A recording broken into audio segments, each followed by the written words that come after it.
to Yesterday, Today, Tomorrow. My name is Mariana Cordier, and I am your host. So the census information is out, folks, and we can digest the changes in the population that have occurred in Maryland. Where has there been population growth? Where is it, lost some population? Where is everybody? To better understand the changes and growth, I'm joined by 4 guests who are going to help us understand. First, the Secretary Robert McCord from the Maryland Department of Planning, the Honorable Nancy Navarro, Montgomery County Council for District 4, Valerie Ervin, who is on the Montgomery County Redistricting Commission as a commissioner, and Devang Shah, who is an immigration attorney and a contributor to the show. Welcome, everybody. I'd like to start with Secretary McCord. So you guys have gotten the census information, and what is it telling you? Well, it's telling you that we have had a population growth across the state, more or less. And I first want to give a shout out to the state data center team who does projections for us all the time. And overall, for the entire state, we were off by only like 1.7% on how many people we thought we would see in this next census count. So in some areas, we were a little bit more off than others, but mostly we were on for most of the state. So most of the state had seen increases in population, and around the major urban areas, we saw increases in population. Montgomery County, Prince George's County, Montgomery 9.3%, Prince George's County 12% increase in their population. So it was more or less expected, and we are happy that the state continues to grow at 7%. So what does that mean, though, when for those of us who are not, our specialty is not planning and taking into consideration, governing and figuring out resources and all that kind of stuff. What did the census information, tell you or impact what we're doing? Well, to the extent that communities across the entire state depend upon population projections for figuring out school enrollments and figuring out where their population is growing and where communities might be coming online to support that population and what that population looks like. That's important. And we know from the census data that literally our population is getting older. The percent increase in population over 18 is higher than the population less than 18. So that has implications for us as we go forward also. And Nancy, I wanted to ask you with regard to the makeup of the population. We have seen an increase in diversity in the state of Maryland. I mean, it's I grew up here, so I in Montgomery County, so I've seen it. How does that impact our community, seeing so much diversity all of a sudden, or not all of a sudden, in the last 10 years? Well, it's very significant. I mean, this census has shown that Maryland is now the most diverse state in the East Coast. And so when you think about those implications, it really, truly is a testament to what we see all the time here in Montgomery County as well. And when you begin to extrapolate that to what it means for Montgomery, for the state of Maryland, it has a lot of implications when it comes to education, when it comes to our goals for economic development, when it comes to how are we going to position ourselves to compete. We also know, of course, that when you look at the Montgomery County population, there is a very large percentage, for example, of immigrants. And so as folks are also doing their analysis nationwide, there is a lot of conversation about the fact that, yes, the population is getting older, but, and the birth rate is declining. But because of immigration, historically, the United States continues to have a young population that is coming of age. That young population is predominantly of color. And so, yes, there are a lot of very interesting implications. There's data that show that, immigrants are responsible for like 23% of all the tech startups, for example. We know that when it comes to healthcare, childcare, et cetera, you have a lot of people of color in those professions. So I think that, for us in Montgomery County, perhaps this is not so odd, because we have seen our county become more and more diverse. The school system is about 72% of color. Montgomery College is 78% of color. And Montgomery County is a thriving county, but it does have implications in terms of how do we position our population to make sure that opportunities exist and that everybody has access to those opportunities, because our economic development, our fiscal stability, our financial stability is going to depend on making sure that everybody has access to those very important opportunities. And Devang, I wanted to ask you, because being an immigration attorney, you see and process a lot of these immigrants that are coming to the United States and to Maryland and from all parts of the world. What have you noticed has been their struggle on one hand and the success on the other? That's a great question, Mariana. You know, I was born and raised in Montgomery County, so I've gotten an opportunity to see this great change in diversity within our state. I mean, currently in Montgomery County, the Asian American population is about 15%, Hispanic population is about 20%. And all of this really started with the Immigration and Nationality Act of 1965, which allowed people from non-European countries to immigrate to the United States. And a lot of what you see with immigrants is an amazing opportunity that we as a state and we as a county have, because immigrants are very entrepreneurial, as Councilmember Navarro was stating. And if we look at the statistics, 40% of all Fortune 500 companies were started by immigrants or children of immigrants. And I think, you know, our elected leaders have to recognize that entrepreneurial initiative that they have and foster it. We could really become a gateway to America. So many of the clients that I represent are companies that are based outside the United States that are looking to open up subsidiaries in the United States, or companies that are looking to go from Maryland outside to countries in Asia and South America and Central America, really where the growth is in the world. And so if we could capture that entrepreneurial spirit, we can make significant difference for Montgomery County and the state of Maryland, because people don't realize that they think of immigrants as taking from our economy, and they actually give much more than they take and contribute much more in creating jobs, creating companies and creating jobs. That's a really great point. And you know, when I made the introduction of all the guests, I introduced Valerie, my very good friend, as one of the commissioners on the Redistricting Commission, but she's also, for the audience to remember, a past council member for the Montgomery County Council. And Valerie, you have a unique ability to talk about Montgomery County, Prince George's County, what it was what both counties were and doing now. What's your perspective on the information that came out of the census? I learned that what we found out these last couple of weeks are what some of us had been watching for about 20 years in Montgomery County. Nancy Navarro and I both served in the early 2000s on the Montgomery County Board of Education, where we saw some of these trends early. Then I served 2 terms on the county council and was council president during the last redistricting. And we saw it trending in this direction. But what I have really noticed, especially while serving with you, Mariana, on the Redistricting Commission, is that we have such great researchers and folks who work at Park and Planning who have really done a yeoman's job of keeping us really our feet to the fire on the kinds of data that we should be paying attention to.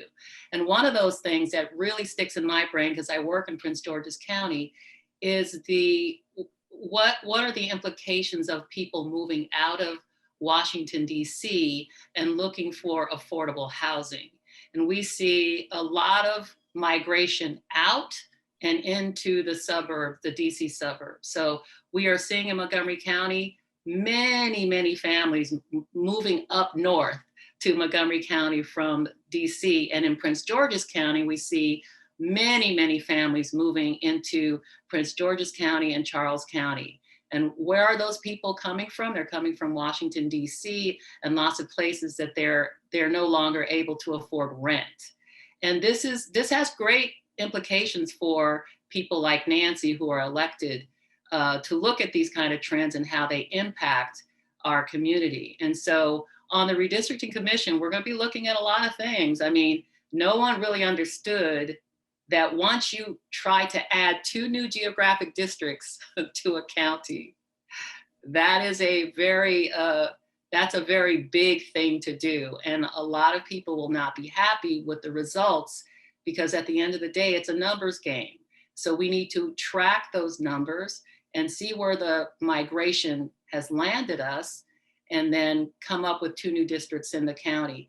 Montgomery County is no longer the county it was when I moved here in 1987, it was a bedroom community of Washington, D.C., where people worked at the Capitol, but took the train back to to Montgomery County. It no longer looks like that. It's amazing how much it's changed. And Secretary McCord, with numbers really being the driving force of understanding, our population, the age of our population, and all those other demographic categories. What do you see as one of the biggest challenges facing the state? I think I would echo what some of your other guests have already said, that looking at the percentage changes that have happened, because those trends are important. They're important to understand the age and the race and the family makeup. Affordable housing, that was mentioned, is a very big, important issue.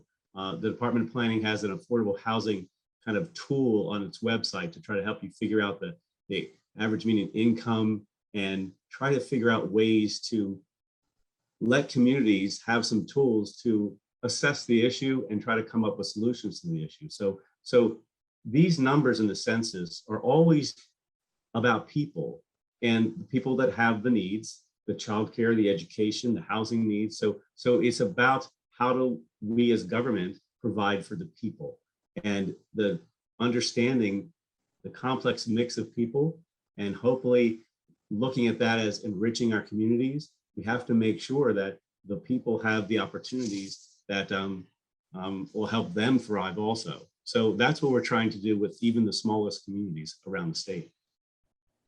And Councilman Navarro, what is for the census information? How does that translate for you in creating a budget and addressing the needs of the population of Montgomery County? Well, I think that there is no doubt that when we are looking at budgets, we are looking at the needs specifically, first starting, of course, with our school system, which has grown steadily. So starting right there, we have to make sure that we understand our population. And so when we're making decisions about budget, many times we have to look at the design of the programs and the initiatives. Are they culturally and linguistically proficient? Are we making sure that every corner of the county has opportunities for redevelopment? Are we trying to balance, for example, when we talk about affordable housing, there are areas of the county that have already a concentration of existing affordable housing. So how can we then look at placing more affordable housing in areas that perhaps are close to activity centers and have amenities, but then try to balance those areas of the county that don't have the amenities and the jobs and figure out ways to incentivize that. There are so many implications that come to issues of growth, access to public transportation. Montgomery County, of course, 30% of Montgomery County is agricultural reserve. So as we engage in planning, we have to be very mindful of what do we want the county to look like, and how is it going to benefit everyone? Is it a walkable community? Is it safe? There's a lot of implications when it comes to growth. And I have to say, sometimes just recently somebody had posted some type of, I believe it was a petition that a group was putting forth because they have a particular interest in stopping some decisions regarding planning.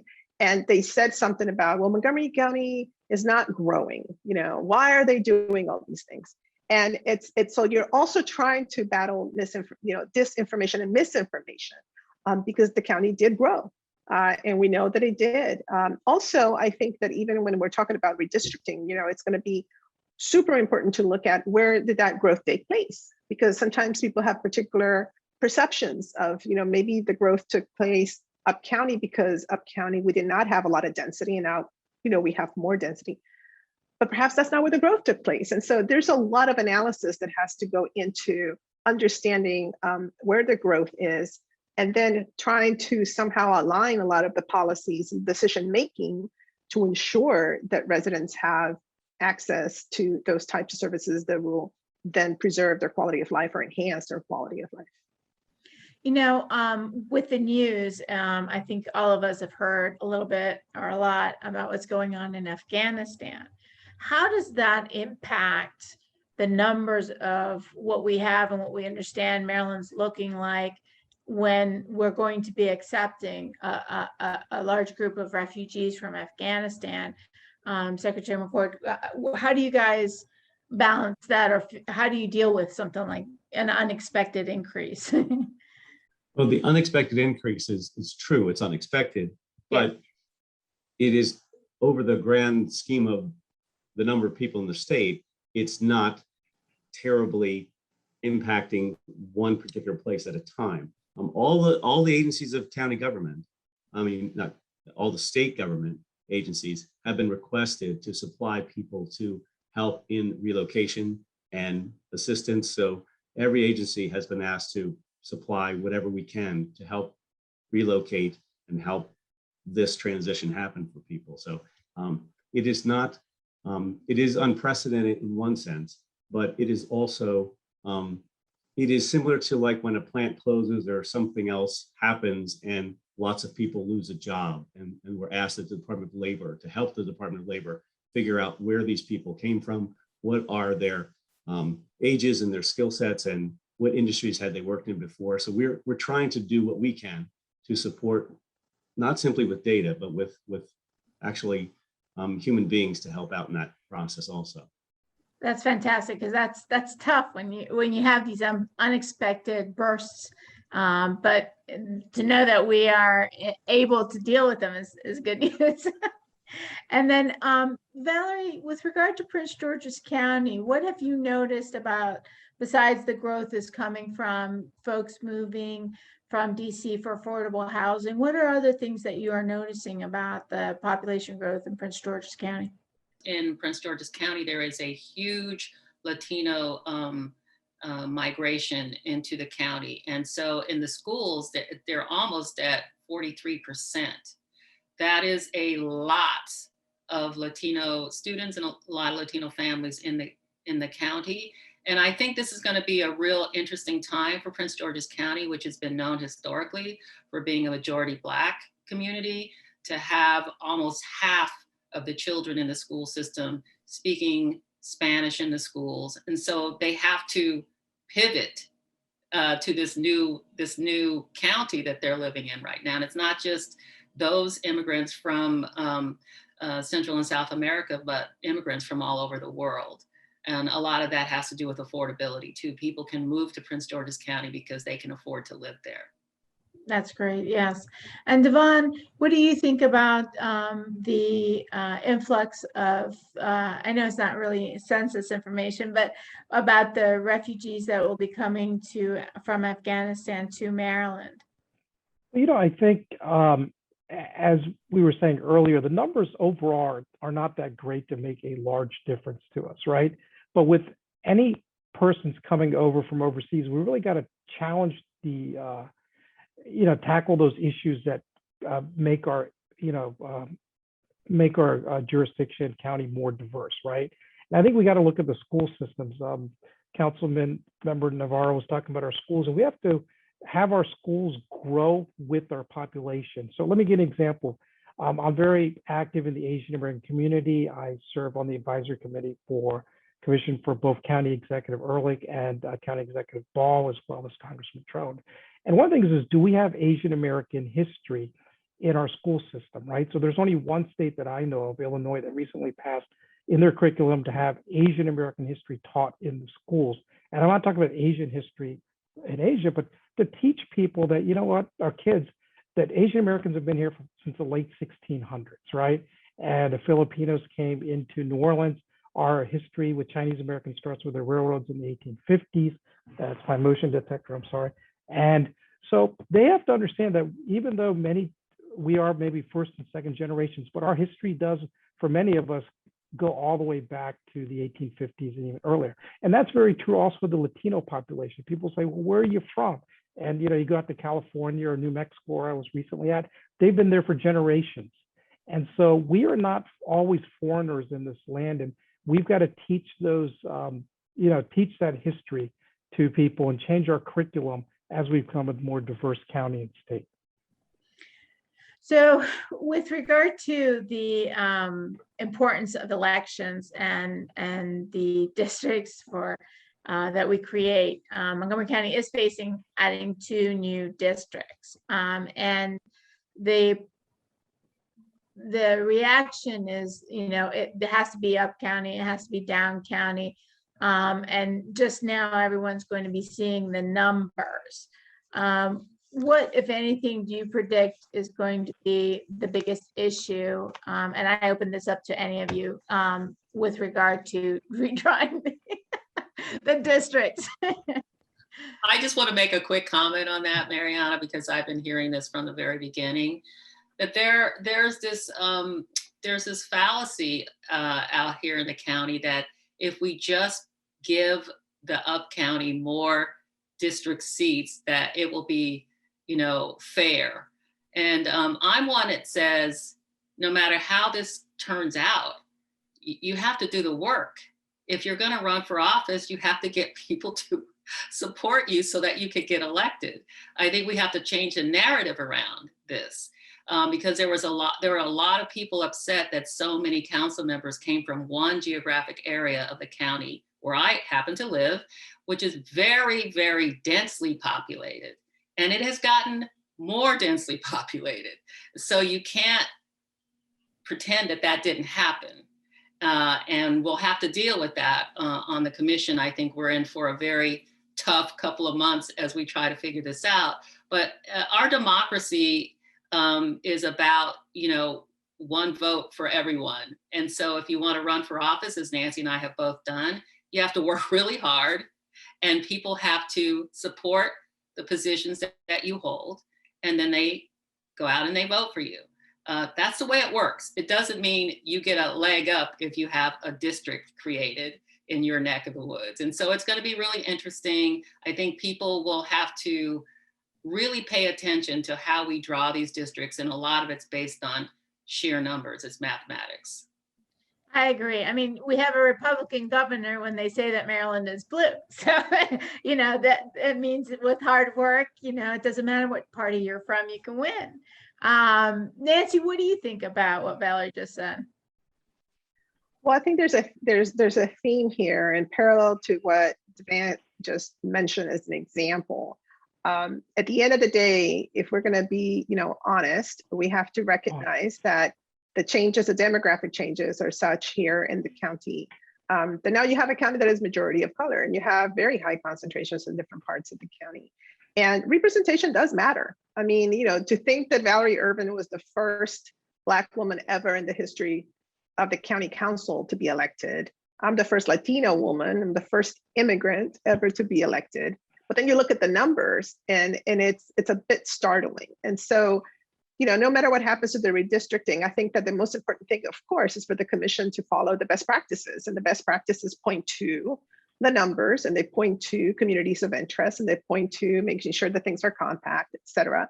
And so that is going to be what it's going to be. You can't get around that. I mean, of course, that happens all the time, but this is a commission that I know takes this job very seriously and is not into, gerrymandering and things like that. But I do think that that is going to be really critical. And as, Valerie said, at the end of the day, though, you're going to have to put in the work if you want representation. But I do believe that that is going to be critical. If we want, for example, the Board of Education to, move towards petitioning the State Board of Education to give it the ability to modify their curriculum. Valerie and Ervin and I were serving on the Board of Education when we had a lot of battles with that. But if you want that curriculum to reflect the population, which is so important, right? For students to see themselves reflected in history and things like that, you have to make sure that you have then members of the Board of Education that reflect the community. Same thing with the legislative body. I mean, it is so critical. And it's not because, you know, I have to be of a certain ethnicity or race in order to represent, because in my case, you know, I represent a district of 200,000 people with, it does have a large proportion of Latino population, but when I was first elected, it did not. The district changed. It doesn't mean that, but at the end of the day, though, there are particular nuances and there are particular issues that you have to understand and you have to be able to dig very deep. So representation matters. I think this census is only affirming what many of us, you know, knew. Again, it blows my mind.